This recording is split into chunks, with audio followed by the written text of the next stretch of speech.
அப்புக்குட்டி சேட்டை பண்ணாம இருப்பா. அம்மாக்கு டயர்டா இருக்கு, கொஞ்ச நேரம் தூங்குறேன். இன்னைக்கு உமன்ஸ் டே, சர்ப்ரைஸ் பண்ணலாம். அம்மா நிம்மதியா தூங்குமா. நான் உனக்கு சர்ப்ரைஸா பிரியாணி ரெசிபி ரெடி பண்ணி கொடுக்க போறேன். எப்படி பண்றது யூடியூப் பார்த்து இன்னைக்கு நான் சமைக்க போறேன். ஊற வச்ச அரிசி, அது கூட கொஞ்சம் இஞ்சியும் பூண்டையும் சேர்த்து ஒன்னா கலக்கணும். இஞ்சி பூண்டு பேஸ்ட் போட சொன்னாங்க. இஞ்சி போட்டாச்சு, பூண்டு போட்டாச்சு, அதுக்கப்புறம் பேஸ்ட். இந்த வர்றே அம்மா நல்ல வேலை இன்னைக்கு புது பேஸ்ட் எடுத்து வச்சாங்க. பூரா பேஸ்டையும் போட்டாச்சு. அப்பதான் பிரியாணி சூப்பரா இருக்கும். அம்மாக்கு சாப்பிட சுவையா இருக்கும். அதுக்கப்புறம் 4 தக்காளியா வரேன். முட்டைக்கோசு, கேரட்டு, பீன்ஸ் எல்லாத்தையும் வாங்கி வச்சிருக்கு. இந்த அம்மா தக்காளி மட்டும் வாங்கி வைக்கல. 2 தக்காளி தான் இருக்கு. இதை வச்சு நான் எப்படி சமைக்கிறது? 4 தக்காளி வேணுமே.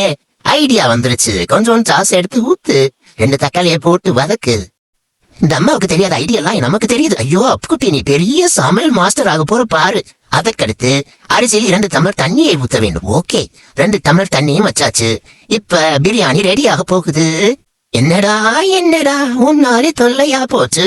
இப்போ லெமனா நான் எங்க போய் தான் தேடுறது? ஐயா கிடைச்சிருச்சு லெமன் ஜூஸ். பிரியாணியில ஊத்தியாச்சு.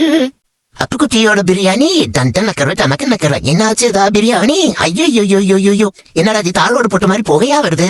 அம்மா இங்க வந்து பாருமா, என்னமோ புகையா வருதுமா. என்ன சொல்ற அப்புக்குட்டி? என்ன பண்ணி வச்சிருக்க? இன்னும் கறிக்கி வச்சிருக்க? ஐயோ, எனக்கு மட்டும் தான் இப்படி நடக்குது, உங்களுக்கு இப்படித்தான் நடக்குதா?